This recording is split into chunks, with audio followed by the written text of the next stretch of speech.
Hello दोस्तों, राम राम। दोस्तों, क्या आपने कभी ध्यान दिया है कि सुख मिलने पर हम भगवान को भूल जाते हैं और दुख मिलने पर भगवान से शिकायत करने लगते हैं।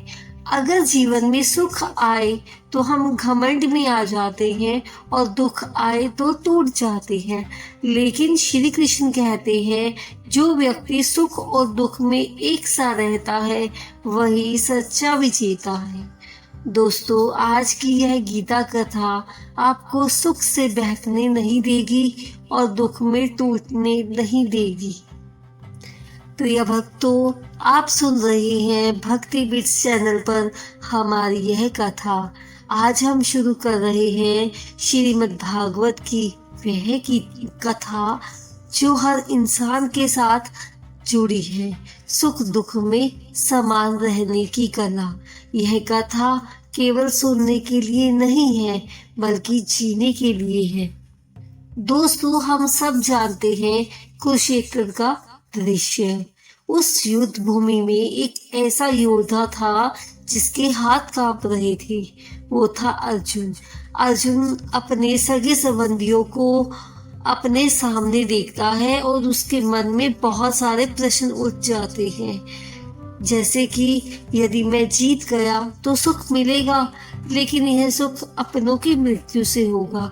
अगर हार गया तो दुख मिलेगा, लेकिन कम से कम यह पाप नहीं होगा। अर्जुन सुख और दुख के बीच में फंस गया है। दोस्तों, अर्जुन का धनुष गिर जाता है, उसका शरीर कांप जाता है। वह कृष्ण से कहता है कि कृष्ण, मुझसे यह युद्ध नहीं होगा। दोस्तों, यह वही अर्जुन है जो कभी नहीं डरता था, लेकिन आज उसका मन हार गया। प्रिय भक्तों, आज अर्जुन अकेला नहीं है। हम सब भी रोज ऐसे ही फंसते हैं। नौकरी मिले तो सुख, वही नौकरी तनाव बन जाए तो दुख। पैसा आए तो सुख, वही पैसा चिंता बन जाए तो दुख बन जाता है। अर्जुन का युद्ध हमारे मन का युद्ध है। दोस्तों, जब मन सुख और दुख में उलझ जाता है तभी गीता की आवश्यकता होती है। प्रिय भक्तों, हम सब कहते हैं कि हम दुखी हैं। मैं दुखी हूँ, मैं बहुत खुश हूँ, लेकिन क्या हमने कभी सोचा है कि ये सुख और दुख आते कहाँ से हैं?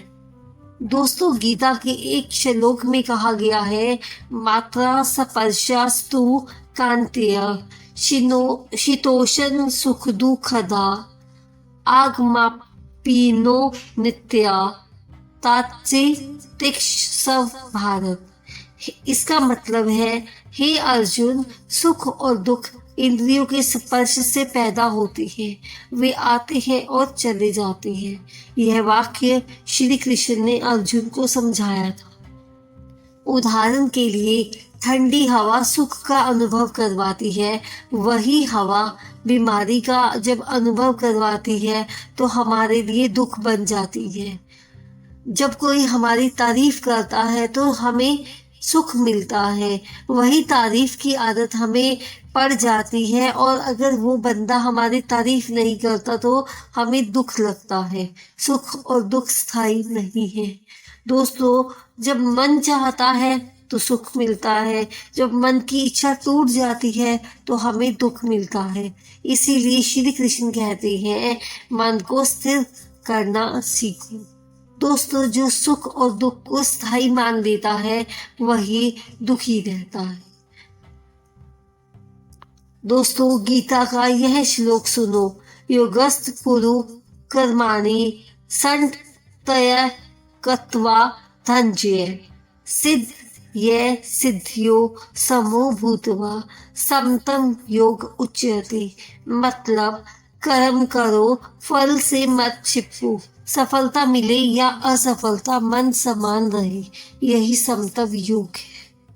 दोस्तों, एक बार राजा जनक के महल में आग लग गई, सब कुछ जल गया। किसी ने कहा, राजन, सब नष्ट हो गया। राजा जनक शांत बोले, जो था वह गया, मैं वही हूँ जो पहले था। यही समता है। जिसका मन परिस्थितियों से नहीं हिलता वही सच्चा योगी है। दोस्तों, गरीबी में भी सुदामा के मन में कोई शिकायत नहीं थी।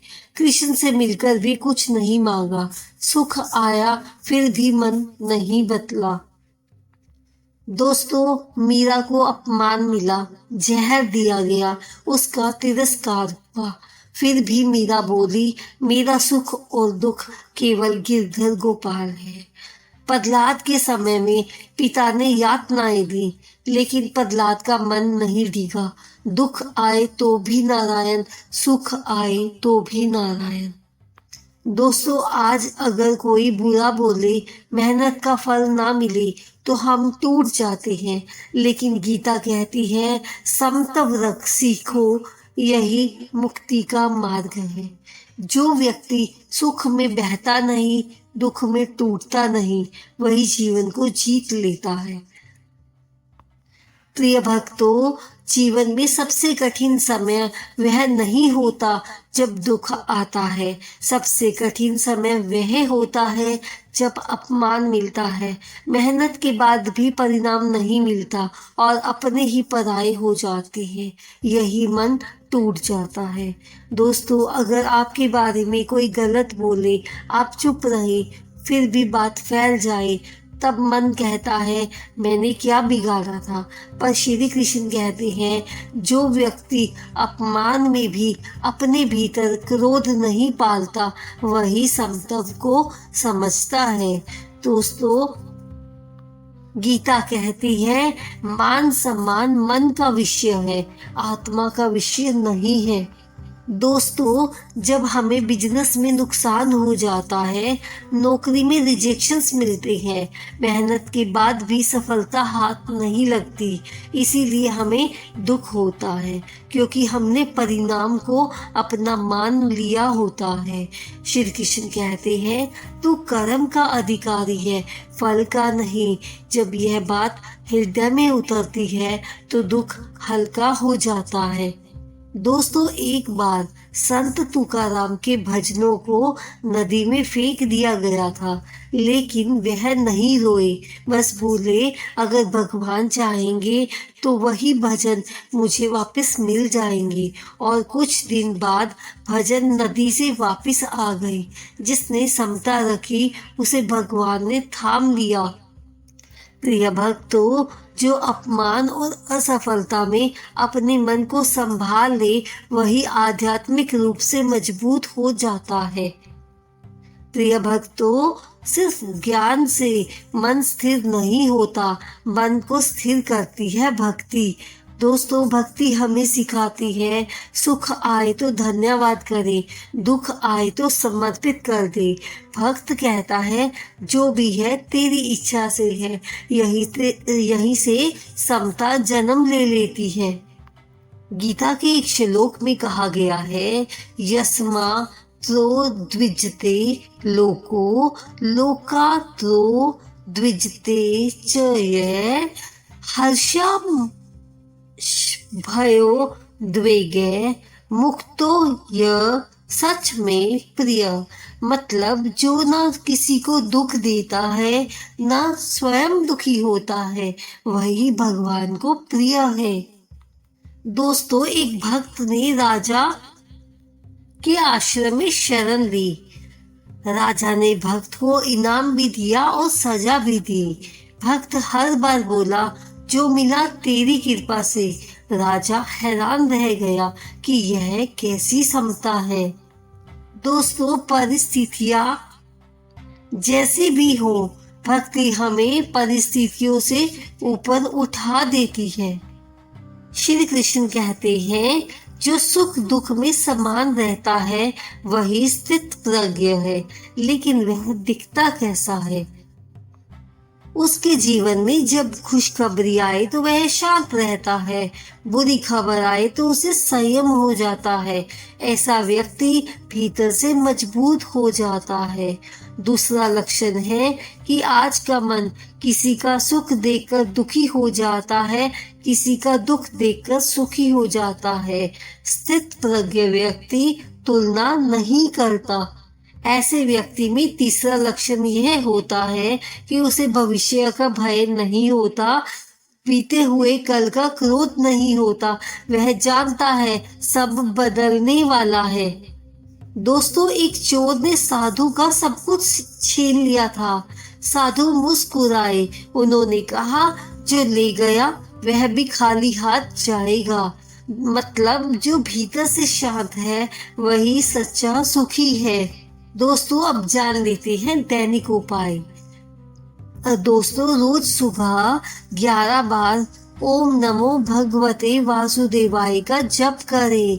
दुख आए तो 3 गहरी सांस लें और मन में कहें, यह चला जाएगा। और सुख में भगवान को धन्यवाद करें और अहंकार से दूरी बनाए रखें। दोस्तों, नियमित रूप में ध्यान करने के लिए अपनी आंखें बंद करें, सांस को देखें, मन में उठते बैठते सुख और दुख को देखें, लेकिन उनसे जुड़े नहीं। यहीं पर इस कथा का समापन होता है। प्रिय भक्तों, अगर आज आपने यह कथा ध्यान से सुनी है तो समझिए गीता आपके भीतर उतर चुकी है। सुख आए तो बहना मत, दुख आए तो टूटना मत। दोस्तों, दुख और सुख में आपका क्या रिएक्शन होता है, हमें कमेंट में जरूर बताएं। हमें बताएं कि मैं समतव सीख रहा हूँ या रही हूँ। दोस्तों, इस श्रृंखला को पूरा देखने के लिए भक्ति बीट्स को जल्दी से सब्सक्राइब कर लें, क्योंकि गीता की यह श्रृंखला आपके जीवन से जुड़ी है, जो आपको बहुत कुछ सिखाने वाली है। हर कथा को ध्यान से सुने और इस कथा को अपने दोस्तों में शेयर करना ना भूलिए। लाइक जरूर करें। मिलते हैं एक नई कथा के साथ। तब तक के लिए जय श्री कृष्णा। धन्यवाद।